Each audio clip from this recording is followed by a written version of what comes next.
Hello crafty people, it's Sharon here again, and today I thought I'd share a video using some Lavinia stamps, and I thought we'd do a nice inky background and create a little glade where you can see a lovely fairy looking through at the moon.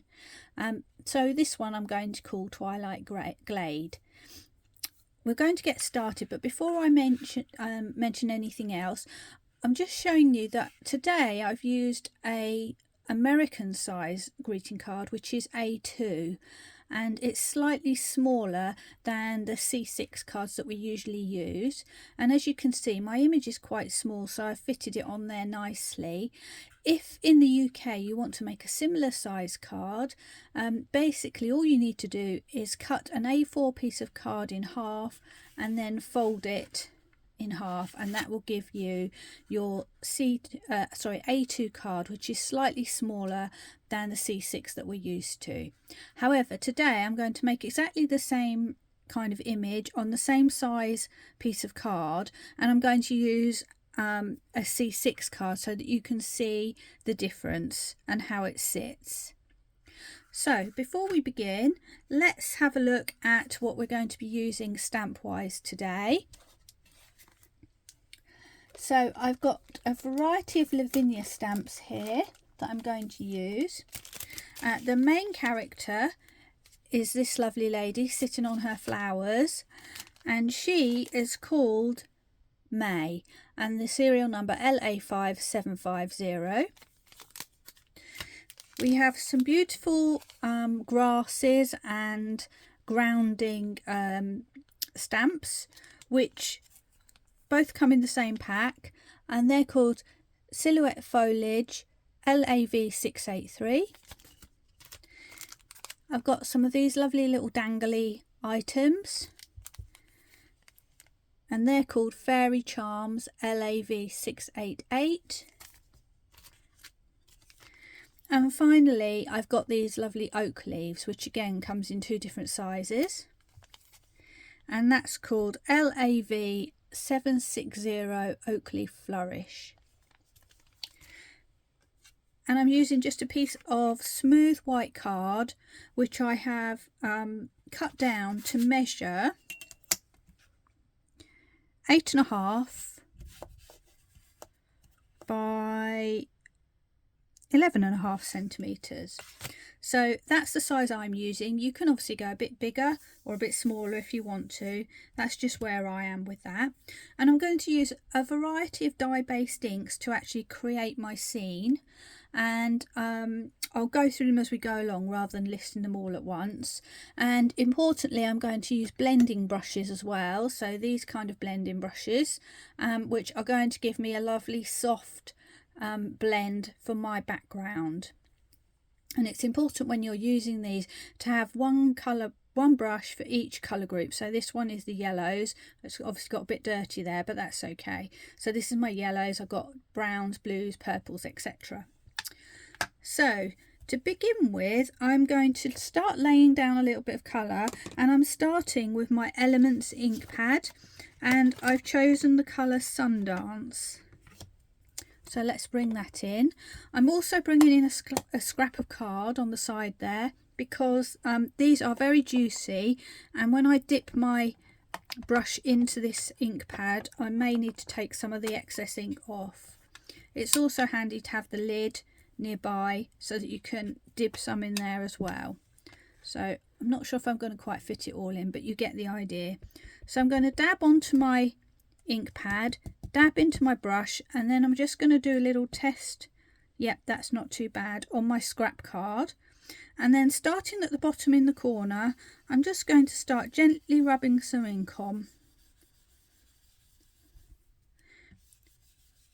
And we don't want to go in too hard and fast to start with.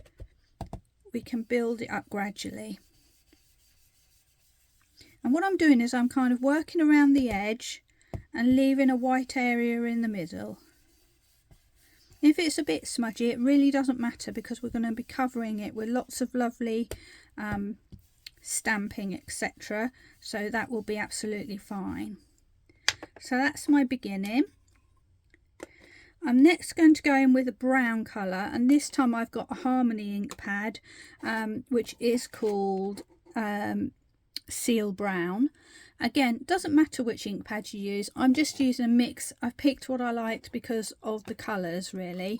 So these ones I know tend to be a bit drier, so I can do my little test and then off we go again. And what I'm doing is starting in the corners just like I did before, and I'm adding a smaller border of brown. There we go. Now as you can see, I've got a smudge there, but I'm not worried about that at all because I'm going to be covering that, like I said, and we're going to build on this as we go along. So I'm going to change colours now, so I'm just going to give my mat a quick wipe so I don't over contaminate everything, and then I'm going to move on to add some purple to the sky. Actually, I'm going to do the purple next. So I have gone back to my elements for this, and I've got two colours. I've got Merlot and Mulberry, and these are two shades of purple, but you will find that the Mulberry is more pinky. So if I get my brush out,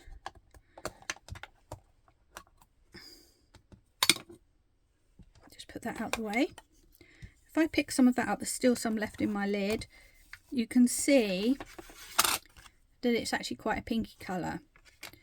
So I picked up from my lid and dabbed off on my scrap of card, and I'm doing the same kind of process on the opposite side of my card.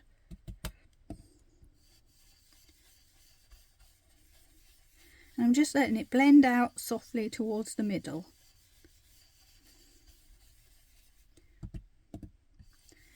And I can go a bit deeper if I want to.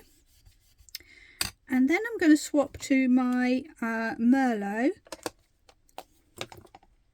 which is a darker purple, and I'm going to repeat the same process that I did on the other side. So I'm going to dip in, and then I'm going to add some of that purple around the edges, and as you can see, that's a much darker colour. And I'm leaving an area of an area of white in the middle, and that's because I'm going to go in with some blue now.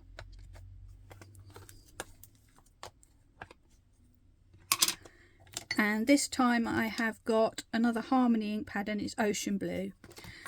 So I'm going to pick that up, and in that middle area that I've left white, I'm just going to start adding a hint of blue. But what I'm trying to do is I'm not going too far up into this corner here, because I'm going to add a moon there in a minute, so I want to leave some whiteness. But you can of course go over the purple. I would avoid the yellow area unless you're happy to have some green. Just go roughly up to the edges there. So I'm going to the edges down here and just add in some extra here. So there we have the beginnings of our scene. The next thing I'm going to do is get my moon, which I've got a little sticky mask that I got from Clarity. It comes on a sheet of masks. If you don't have that, you could cut out a piece of card from a die cut, or acetate, that kind of thing, whatever you've got to hand really. So I'm just going to stick that to the top right here, and I'm going to come back to my Merlot, and this time I'm going to go with, oh sorry about that, all my ink pads just came tumbling down.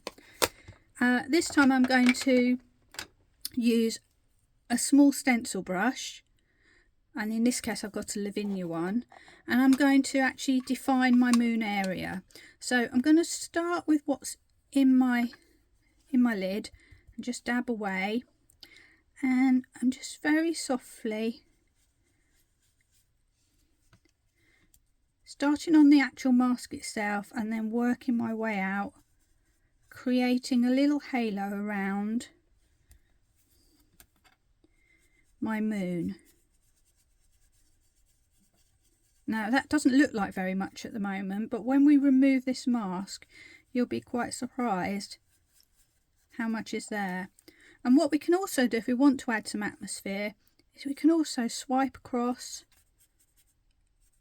and add some atmospheric kind of cloud sort of situations. There we go.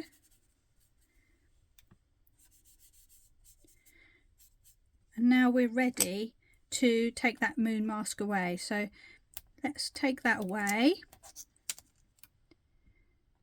And there we have our moon.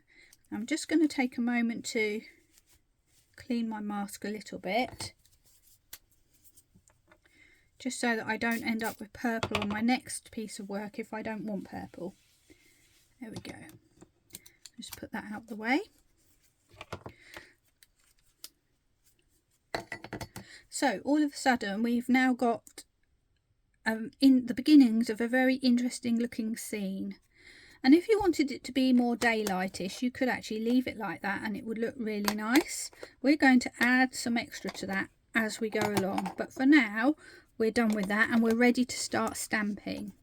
Now for our stamping, I'm going to use my VersaFine inks, and I'm going to use a variety of colours, so it's not all going to be one flat colour. I'm going to use my stamping platform to stamp my main character, just so that I can get a couple of goes at stamping her. So let's bring that on board. Quickly wipe that purple away.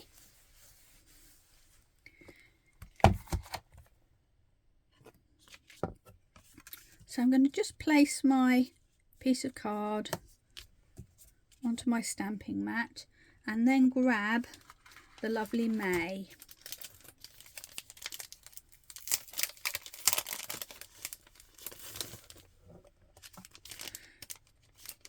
Let's get her out. And I'm just going to spend a little moment positioning her where I want her to be. I don't need the whole of the stamp because obviously this stamp is taller than my image. It should be sticking over the top, so I'm actually going to place her a little below, and I want the focus to be on her head and her hands. So what I'm actually doing is making sure that her head is within the moon and her hand as well, so that they will really stick out beautifully. So you can just wibble and wobble that. It doesn't have to be dead straight, it could be round, but we kind of want her sitting as if she is straight rather than falling over. So I'm just going to add her there, and I'm going to, now I've got her in place, I'll secure there. I'm going to stamp her with my VersaFine Claire in black, which is Nocturne, and this might take a couple of goes because she's quite a solid silhouette. So I'm just going to, off to the side, stamp my ink pad onto my lady. You can probably hear that going now. Lots of light tapping. Just take a moment if you've got any excess ink around the sides to remove it, just to be on the safe side. And then I'm going to start pressing my image down and just giving it a second to sink in to the card. And when I lift, let's see what we've got. So we can see that she's a bit stipply, and I would like her to be a more solid black, so I'm going to go in for a second stamp on the same image. And this is why I'm using my stamping platform for this one, because I want it to be a good solid stamp.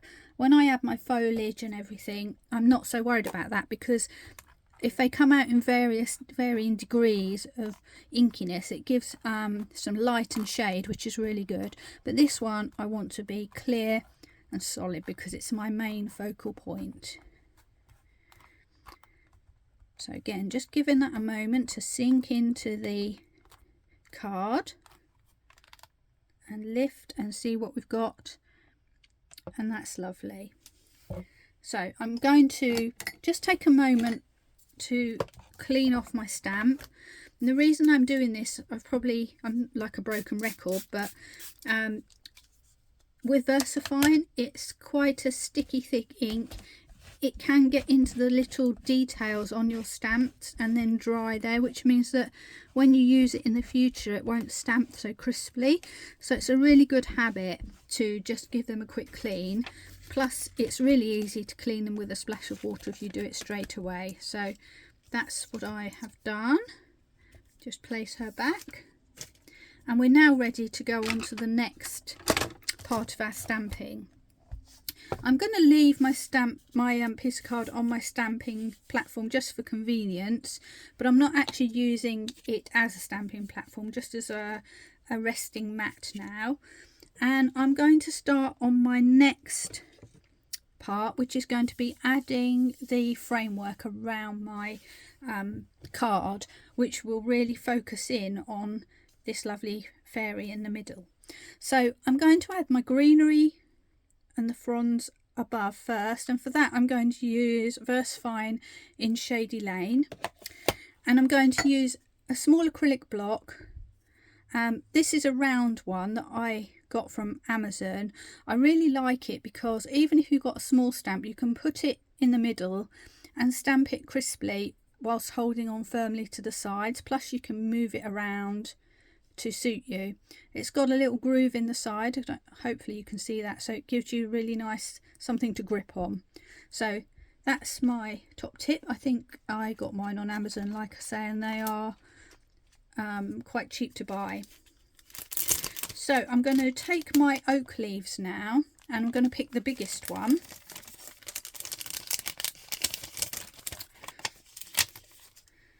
And we're going to stamp this multiple times to create the leafy archway. So I'm just tapping onto my stamp.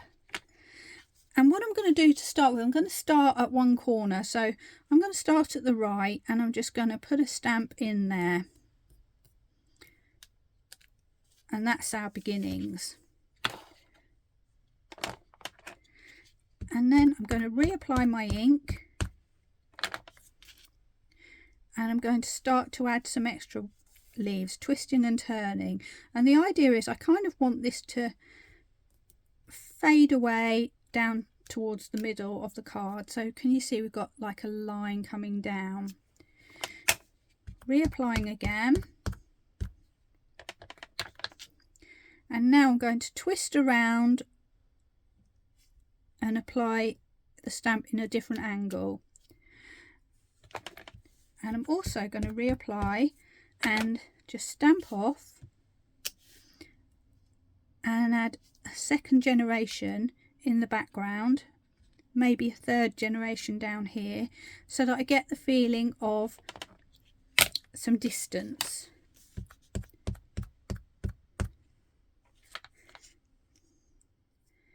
And now I'm going to start on the other corner, and I'm going to go in at a different angle. I don't want the corners to be uniform. And then I'm going to repeat the process again. So I'm going to, you could just add like a tiny little bit like that just to change the shape of things.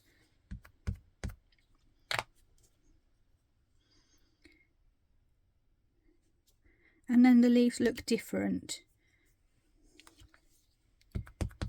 And I'm going to come back up to the top area, and I'm just twisting around because I don't want them to look the same. There we go. And you can see I've just got a little gap left to fill in at the top here.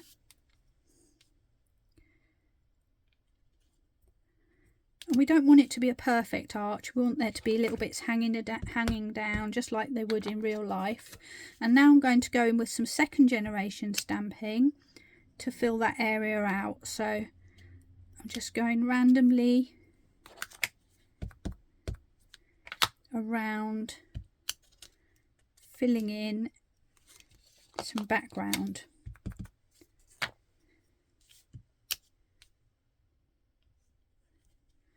Some coming in closer, some further away. and I can do a third degree as third generation as well. And I'm just going to add a little bit up the top here.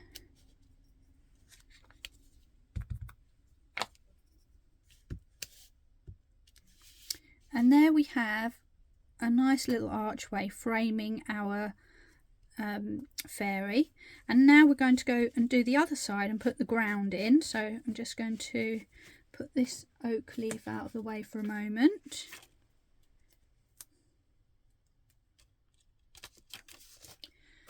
And I'm going to move on to these lovely ones here.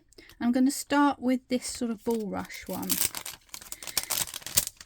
And for that I'm going to use another colour of ink, and that's going to be Fine Clair again, and it's going to be Fallen Leaves. So let's just put my stamp on place. And again, I'm going to start from one side, and I'm going to create a sort of circular effect again, a sweeping effect. So my first stamp I'm going to put to the side here. I'm going to make it as high as I can within the constraints of the stamp, but I'm going to make it go over the edge. I don't want there to be as if it's sitting in the middle of nowhere. There we go. Isn't that lovely? I really like these stamps. Now I'm going to take the same stamp and I'm going to start to make a curve down, but I want things to be at different angles, so I'm twisting before I apply that. Lovely. And with the grass as well, it really just adds a little bit more interest, and it doesn't just look plonked there, it looks like it belongs. Now I'm going to go to the other side and I'm going to do the same thing again, and I'm going to do it more straight this time, and I'm going to go right up as far as I can to try and make them just a little bit taller than the ones on the other side. And you can see I've got a little gap here at the bottom. I'm not worried about that because I'm just going to ink the very bottom of my stamp and then flip it upside down and just add that into the bottom there. And there we've covered that up nicely. And then we continue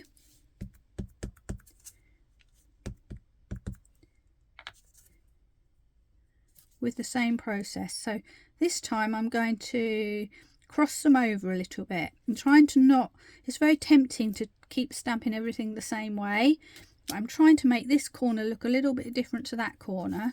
Now I need to fill in this area at the bottom. So once again, and avoiding my main image. That's the beauty of these acrylic blocks. You can see what you want to avoid in terms of I want to go around this, not over it.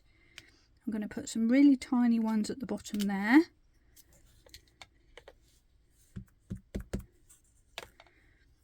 And I'm happy with going over the tree trunk, to be fair. The branches, sorry. So I'm going to do that. We don't want it completely isolated in the middle. We want it to look like things are growing around. There we are. Beautiful.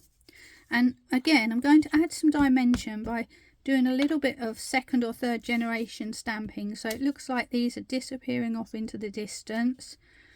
And I'm not pressing hard, I'm just putting them in. If they come out a bit blurry, I'm okay with that, because that's what I kind of want, as if they're fading into the mist.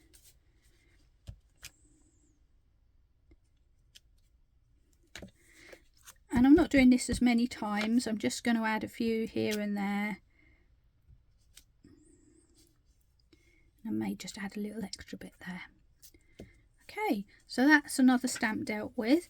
And now we're going to return to my green colour and pick up the other stamp from this set. So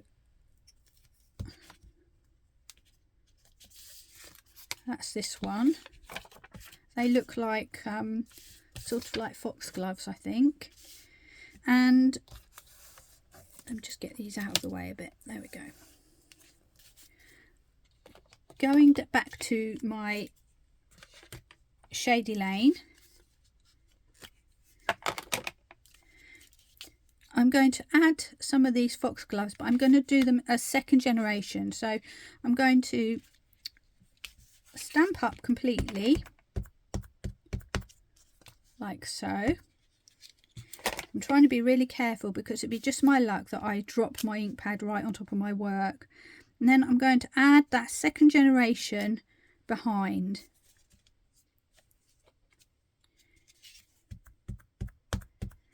Do the same on the other side. Oh, nearly did the first generation then. There we go. And if you want it even more faded, you can, of course, go third generation. And we don't want to leave it just like that because that looks too sort of contrived. So I'm now adding a few extras in the middle.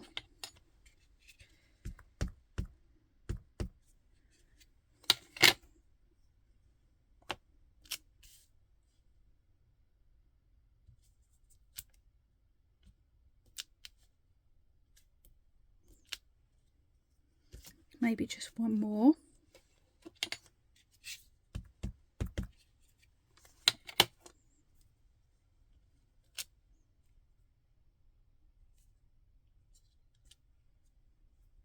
There.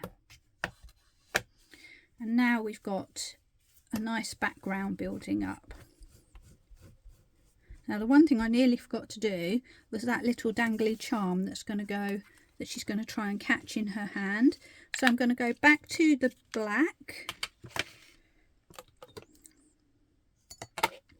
and pick up my charm.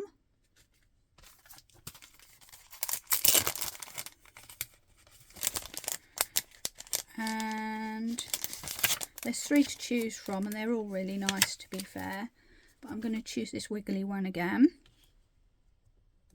And the idea is that I want it coming down sort of like this, so I'm going to ink up the whole of my stamp,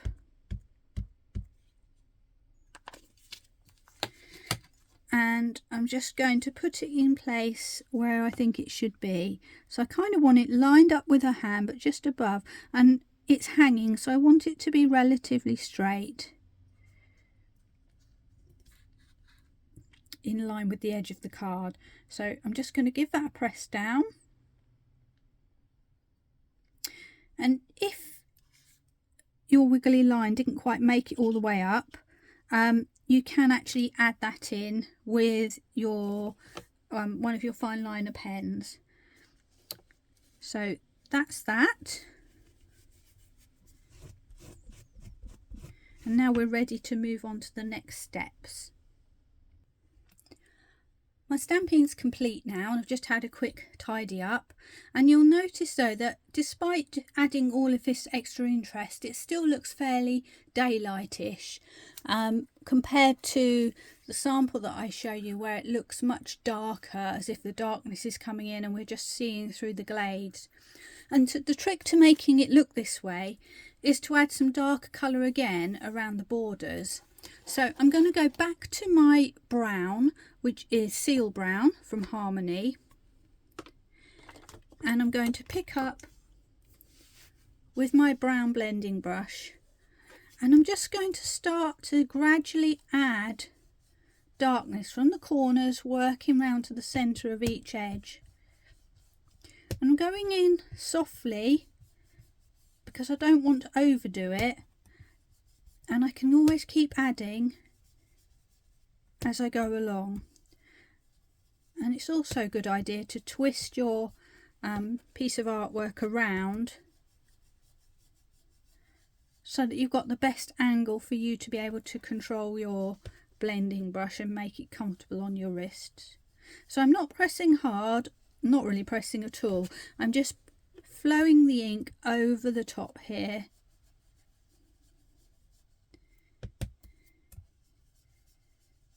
all the way around till I get back to the beginning.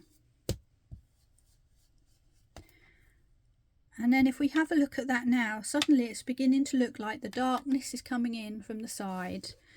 And if we want to do it even more, we can go even deeper on those corners. And what we're kind of doing is making a sort of vignette situation, as if we're looking through this secret forest area and spying this fairy just out there under the moon. There we go. So this is all starting to come together now. Again, I'm going to just clean up, so forgive me while I do that.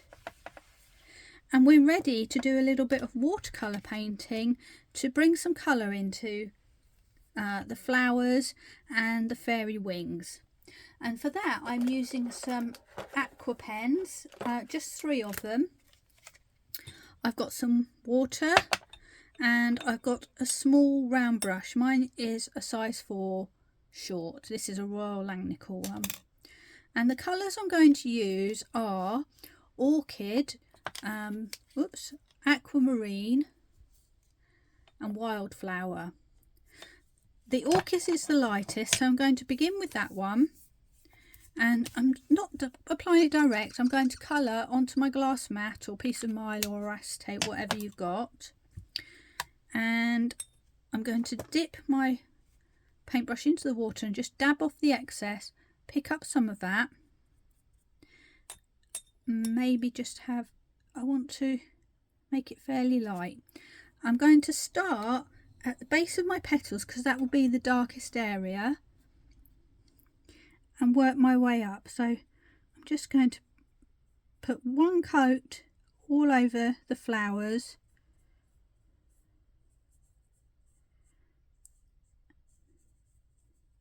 Going from the middle to the outer edges, and that way we'll automatically get a little bit of shading. Remembering that you will just need to refresh your brush, dip it in and dab off the excess water, especially if you're using a short-ended brush like me, because it means it holds less water, which is actually what I like about them. Then we're coming up to this one here. Although we've got the line of the moon underneath this flower, whoops, it will in fact disappear. I've gone a bit dark there, but none of it matters. It's just giving the idea of light and shade. And there's a little tiny bit of petal just behind her there because she's sitting in the flower. And finally the third flower.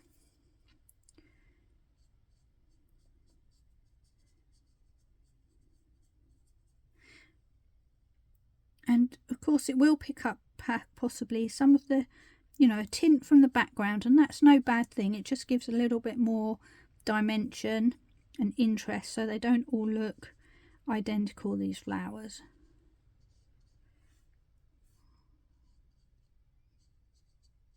There we go. And then I'm going to go in with a darker colour, which is my wildflower.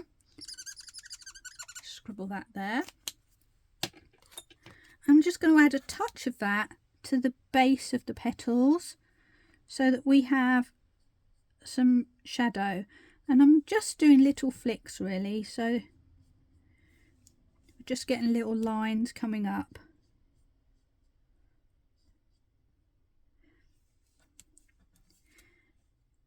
So this is quite quick and easy to do. If you feel like your lines are a bit too defined, you can just add a little bit of water.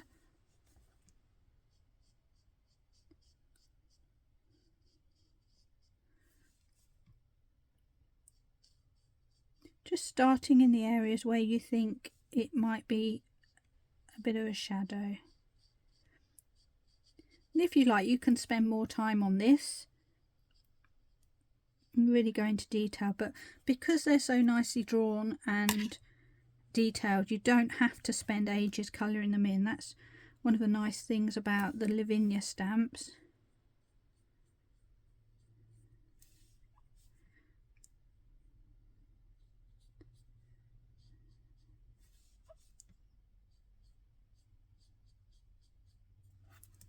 Go. So now we've got some flowers with some light and shade. I'm going to get rid of that purple, and I'm going to just simply paint the wings with the aqua blue, just to make them stand out a little bit.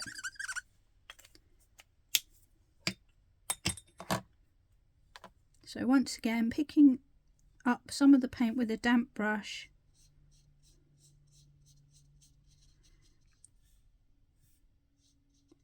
just going over those wings, making it slightly darker where her back is, and then it will naturally fade out as you pull away. And there we have our painting done. Now if you want to leave this to dry for a little while, you can. The other thing I like to do is add some splatter. So I have got a fan brush with me, and I'm going to go with my darkest purple, which is Wildflower. Just lay that down on the mat once again, and this time going in with my fan brush, I'm going to pick up some of that, and going from bottom left across to the right, I'm just going to start to add some splatters.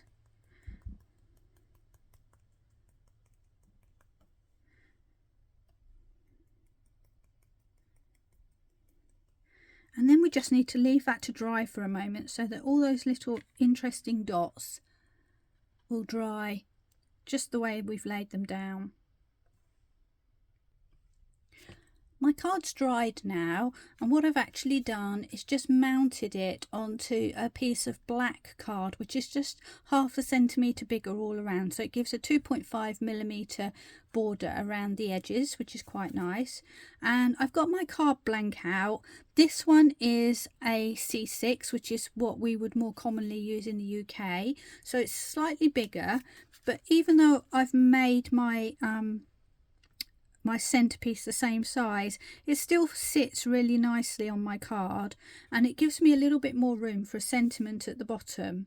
So in order to apply my sentiment, I'm going to just position my top layer where I think I want it to be. I haven't stuck it because this gives me the option then to move it around if I change my mind. And I've chosen a sentiment that I'm going to put on there. I'm going to put a bit of a bigger one on than on my previous sample, but both of them came from this set from John Next Door. It's got some really tiny ones that stamp out really beautifully, and some slightly larger ones and round ones, and it's called Ribbon Tag Sentiments JND451 if you're interested in that. So I have picked one that says Special Wishes, Sent with Love, and I'm just going to position that where I think it would look nice, so off to the side a bit but not completely at the side, and I'm just lining it up with the bottom of my card as best I can. Oops, I just moved it there. And remember, this isn't stuck, so if I change my mind I can move everything around. And I'm going to go back to my VersaFine black ink to stamp in place. Now, at this point, I could take this away completely, but I don't want to mistakenly move my card blank, so I'm just going to leave it there. It won't do any harm at all. I'm stamping onto my sentiment, and I'm going to give it a press. And because it's a very fine font, I'm not going to press it really hard. I'm just going to give it lots of little taps and let the ink sink in for a moment. If I start really pressing down on it, what will happen is it will flatten the polymer and it won't come out fine like this. It might actually smudge. So with little stamps like this, you don't need as much pressure as you do on perhaps on a big stamp.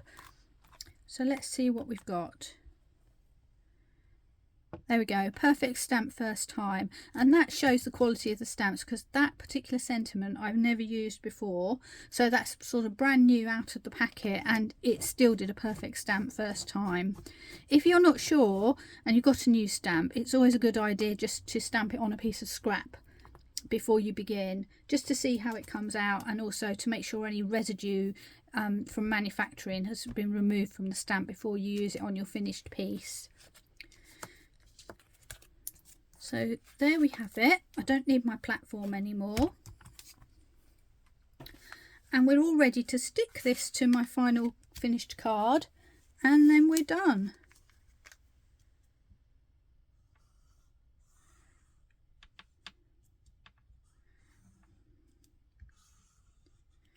So a little bit of wet glue,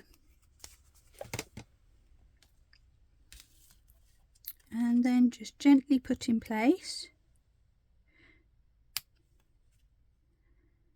Let that sit. Now I say we're all done, but of course this is a fairy and it is a fantasy land. There might be a little bit of sparkle going on. It is night time after all, so if you want to, you can add some sparkle. I've got a Spectrum Wild Sparkle pen here, but there are other brands as well, and or you could just use glitter pen.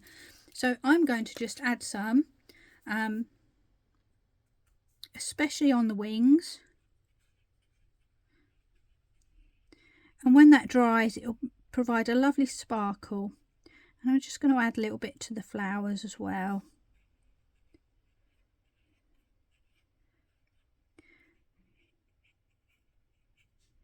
Then we can enjoy that lovely delicate sparkle later on.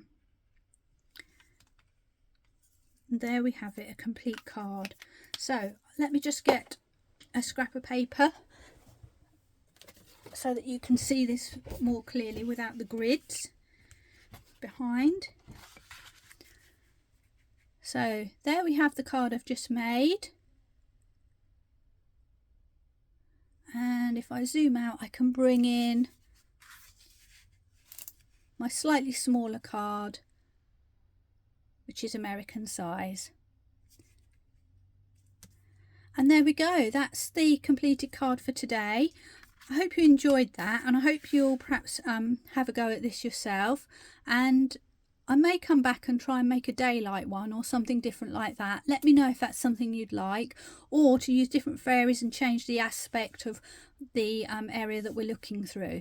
But this will work really well for anything that you want to put in the middle. You could put a house or anything you like really. So really versatile little setup.